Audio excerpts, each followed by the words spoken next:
Isang mapagpalang buhay po sa lahat. Nandito po kami ngayon sa Alta Vida, Bulacan, San Rafael Estate. So ayan po, napasok po tayo sa isang typical Diana model unit. Ayan po, no? So ito po yung actual turnover. So ayan po, meron pa pong lote dyan. Kadalasan po kasi 88 square meters yung pinaka minimum lot area. Katulad po nito, ayan, meron po nakalagay na block and lot. Ayan. So dito po, ang ganda po dyan, meron pang garden area, lawak pa oh. Tapos dito po yan, more or less, no? Hanggang dito po yan. Meron pong sasakayan na area, no? Yung pinaka-garahe.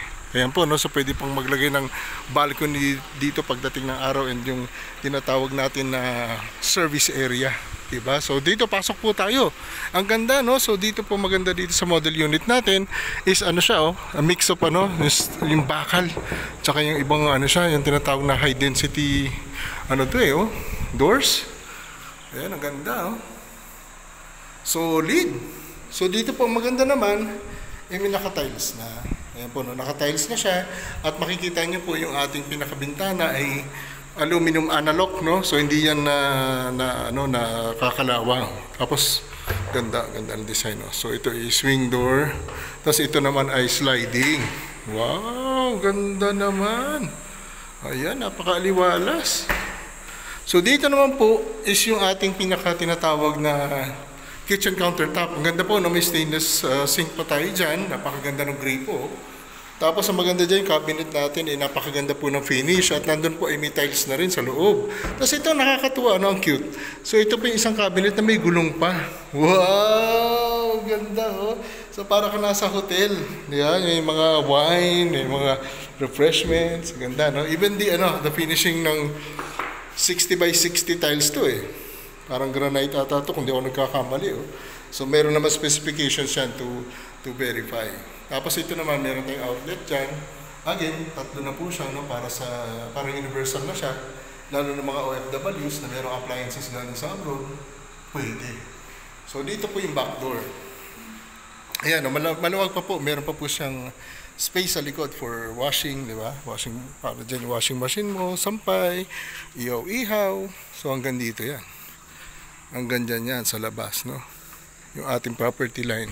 So ngayon, pupuntahan naman natin dito sa loob uli yung ating toilet and bath. Ayun. So, maluwag din siya, oh. So ito na yung toilet natin. Ito yung parang lavatory, shower, tsaka yung faucet sa baba. Tapos ayan, may kisame na rin siya, no? Ilaw na lang ang lalagay nyo. Kompleto yung bathroom fixtures. Tapos dito po sa hagdan, bakal, no? Bakal talaga. Tsaka solid yung concrete naman sa tapakan. Hindi tayo gumagamit ng kahoy. Tapos ito po yung circuit breaker. Wow, ang dami. Ganda. So, akit po tayo sa taas. Yan, solid ang ating steps. Tapos naka-vinyl dito, no? Vinyl tiles yung ating second floor. Tapos naka-partition na. Yun po maganda dito. Yung Diana model home natin na to, meron na siyang partition. So ito yung isang room, pwede maglagay ng cabinet dyan. Tapos napakalawak, no? Napakalapad, napakalaki ng bintana. Grabe, oh. Sliding door po yan. Sobrang aliwalas niya. So yan, tipid nga sa kuryente. Sabi nga ng ating MVP Corgi, tipid sa kuryente. Kasi nga, pasok na pasok yung ilaw eh, no? Yung lighting. Tsaka yung pag binuksan mo naman to, pasok naman ng hangin. So yun, meron na rin pong provision for aircon. Ayan, ganda. So dito yung malamang yung bed area, no? Side table doon. So ito naman yung master's bedroom. Naku, lalong mas maaliwalas pa, oh, yan. Grabe, ang ganda ng bintana, oh. Laki. And again, provision for aircon. At ito yung pinaka bedroom. Malawak din siya. Kasyang-kasya ang queen size bed, king size bed na may side table. Ayan. And lampshade. Yan. Ganyan.